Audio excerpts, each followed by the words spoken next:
This is a short follow-up to the Act 1 Tricks video, so if you haven't watched that yet, you can find a link down in the description. I just wanted to address a few of the comments that I got on that video.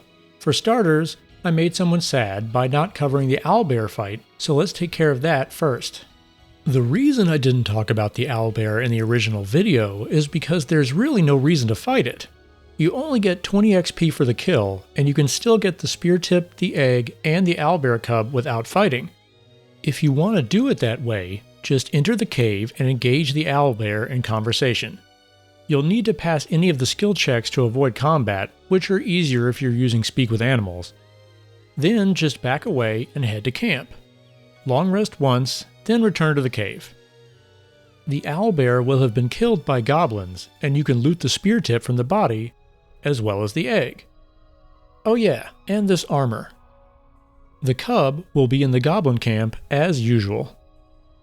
If you don't want to risk failing the skill checks in the conversation with the Owlbear, or just really want to kill it, you're never going to guess what spell makes the fight easy. That's right, silence! Hide the party back a bit, then split the group and send the silencer to this spot.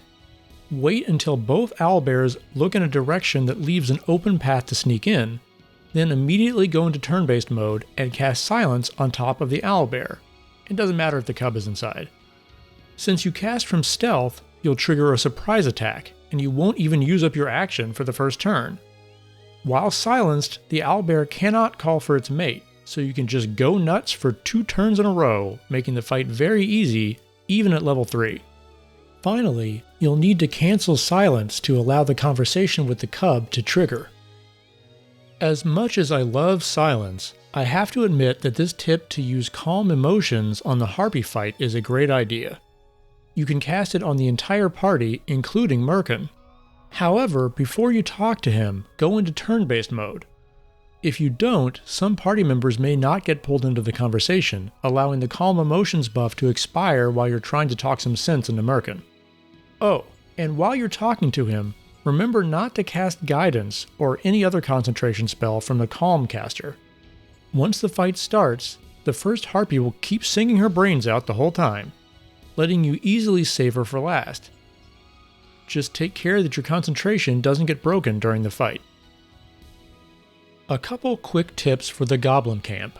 If you sent Gut away before getting everyone branded, you can still get the brand from Warlock Grease. His conversation is also much shorter than Gut's. Also, after clearing out the ward pens, you can find this dagger hidden in a pile of bones.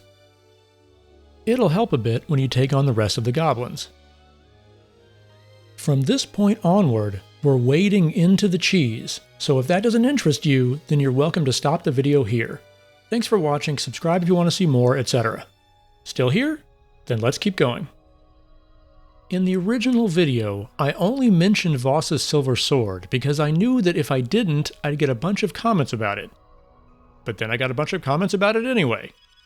I still recommend just taking the easy XP that comes from the conversation with Lae'zel, but if you want the sword that bad, then fine. Alright, you wanna get nuts? Come on! Let's get nuts! But if we're going to do this, we're only going to do it if the chance of success is 100%, with no risk to the party.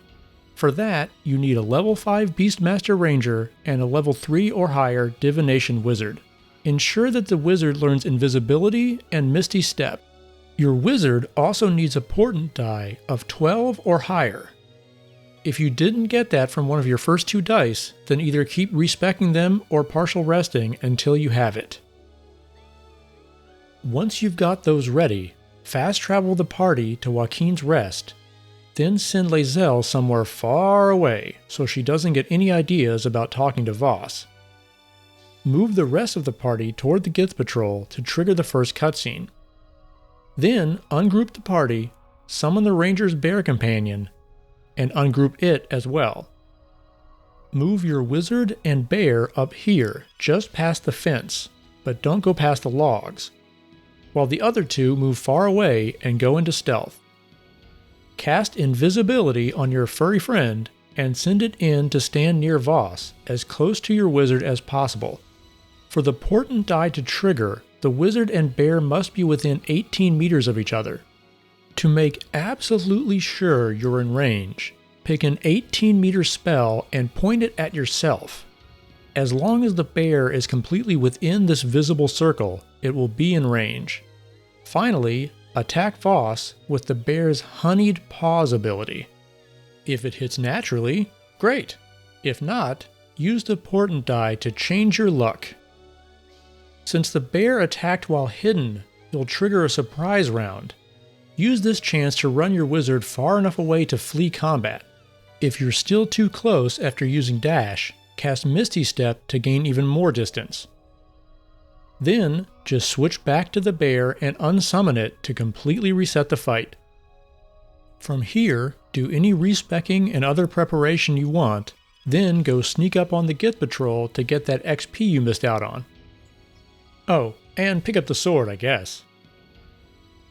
Finally, after showing that vendors drop high-value items when they die, I got a tip from a few people that you can take it way further. For just a little cheese, put several expensive items inside a container, then sell it to the vendor.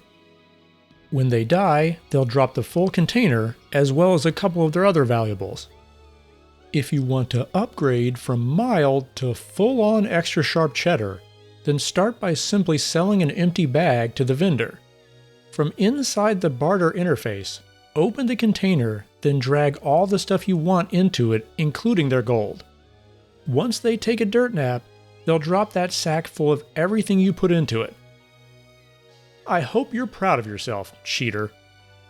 That'll do it for this one, so I'm back to work on the Act 2 video. If you've got any spicy Act 2 tricks up your sleeve, please drop them in the comments. Thanks for watching.